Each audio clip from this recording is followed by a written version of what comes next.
station. Don't forget you can watch us too. We are on your computer, your mobile device. Just head on over to SuperTalk TV, and Rhino is on point because we've got coming up our 2025 King of Mississippi Seafood. That's Chef Jon Davis. If you are a fan of City Grocery in Oxford, you may know his delicious work. But if not, he is moving on to represent Mississippi and compete in the Great American Seafood Cook-Off in New Orleans coming up soon. But welcome, Chef Jon. Hi, thank you. Congratulations.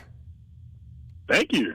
That's pretty cool. Did you get to keep the crown? If they're looking over at SuperTalk TV, you've got your crown on there and that you were given. Is that yours? Did you get to keep the crown? Oh, they let me have it. They kind of messed up by letting me keep it, but it's mine now. Oh. It's located behind the downstairs bar at City Grocery next to Wright Thompson's Emmy. I think you should wear it, while you're in the kitchen or just around town. I think you should just be able to wear it wherever you feel like you want to wear your crown, Chef Davis. Well, I did wear it the day I got back, just for a little bit, but it's honestly got some nice heft to it. It's a pretty high quality crown, so don't like it on my head too much. So no, yeah, and it's good that it's there. But okay, so tell us how this happened. How does one get crowned King of Seafood there to head on to the next round? How does all this work? Well, so Mississippi Seafood, great people. They put on this contest every year down in Gulfport, and Actually, this year was my third year doing it. So, past couple of years gotten pretty close, and this year it was like I really, really wanted it. So they put it on. You have about 7 chefs that compete, and you get 50 minutes. So you get 50 minutes to complete your dish and plate it and present it to the judges. This year I was first, so I had a long time to wait to see what everyone else was doing and putting up, and it's real fun. So, Chef Davis, how do you find, like, out of 1 to 7? Are you, like, do y'all draw? Like, is it just on a draw if you got first slot, or is it by? Yeah, typically you draw, but this year all the slots were predetermined. So I was very surprised to find I was going first, but also I kind of like to get it over with. I get that, but the wait can be hard. Well, it's a wait either way, right? Like, I mean, you're either getting it over with and then waiting, or you're having to wait to actually, present and sort of do. What did you make? What did you make for the judges? So this year I did fried Mississippi snapper. Just coated it in some cornmeal, a little bit of salt, white pepper, some other secret seasonings I cannot tell you. Some crawfish fried farro. Farro is a nice Italian heritage grain. And I treated it like rice. So did a play on fried rice with that, with some crawfish, some scallions, some onions, some carrots, a little bit of soy sauce, black garlic molasses. Set that on top of some Thai basil dressing, and then had a blood orange and fennel salad off to the side. No wonder you won. That sounds delicious. Is that going to be on the menu at City Grocery to sort of pay a nod to you winning? I am planning on running it on the next menu that should come out in the next couple of weeks. But I have done it for a special a couple times since the competition.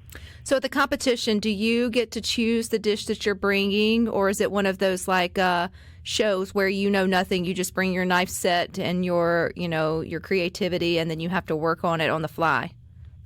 Well, this year for the competition, it was kind of a different format. Typically, you just apply and kind of hope that you get selected. But, the seafood cook-off itself has kind of gotten a lot more attention and traction, and a lot of people with, other chefs in the state really want to compete in it. So this year, instead of being selected just by your application, you got selected by your recipe. Oh, cool. So every chef that applied to be in had to submit their recipe first, and that's how they were chosen. So was really lucky to get chosen for a third year. It's the crown. People want the crown, Chef Davis. I mean, doesn't every boy grow up and want a crown, like be king? I mean, that's what's getting them out there. I think also being able to go on to that next part, I think to be able to compete in the Great American Seafood Cook-Off in New Orleans would be a lot of fun. And I don't know why I'm saying that, because I don't cook, but it sounds like going to that next level would be real thrilling. So when does that happen for you, Chef Davis? I believe it's going to be the first weekend of August in New Orleans, and very hot. excited about it. Yeah, very much so. But hey, it's in a convention center, so we'll be some air conditioning, so I don't have to worry about being outside. So is this the same thing? Do you have to take the same recipe that got you King of Mississippi seafood, or is it something totally different, completely different setup? How does that one work? Well, it's going to be something completely different than what I did for the Mississippi cook-off. This one will be a little bit more involved. My main focus right now is trying to figure out a way,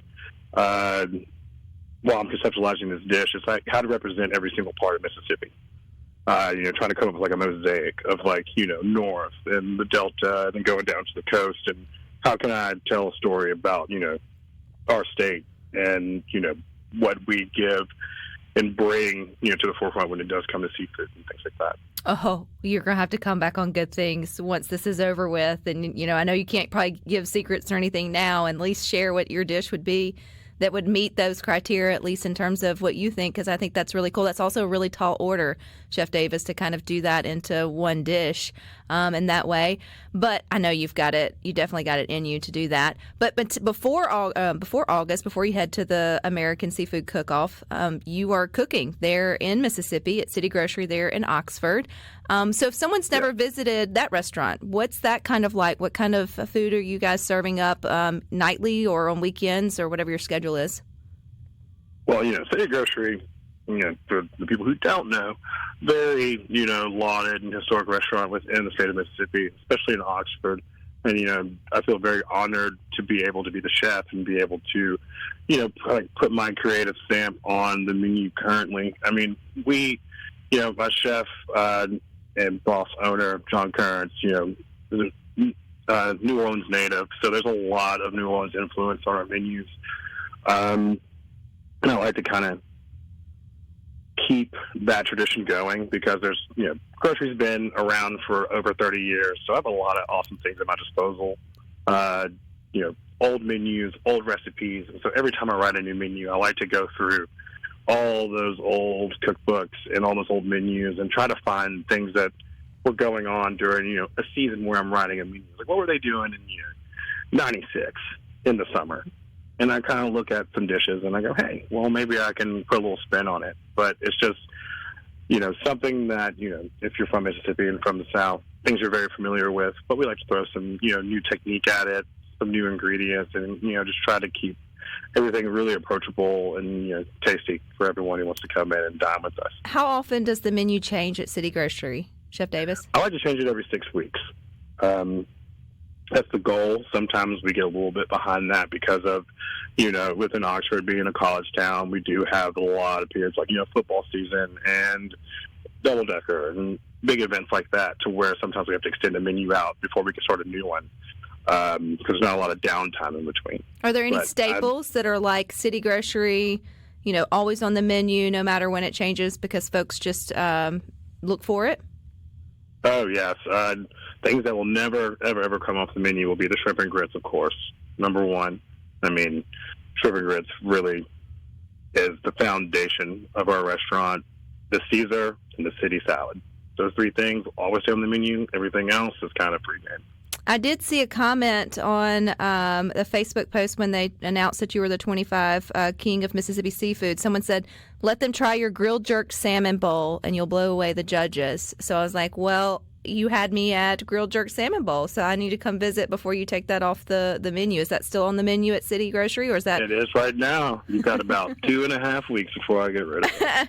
But then you mentioned that you're going to bring, hopefully, your dish that got you the title of 2025 King of Mississippi Seafood onto the menu for 6 weeks. So when people are thinking about their summer plans and where to eat in Oxford, City Grocery will have that potentially on the menu.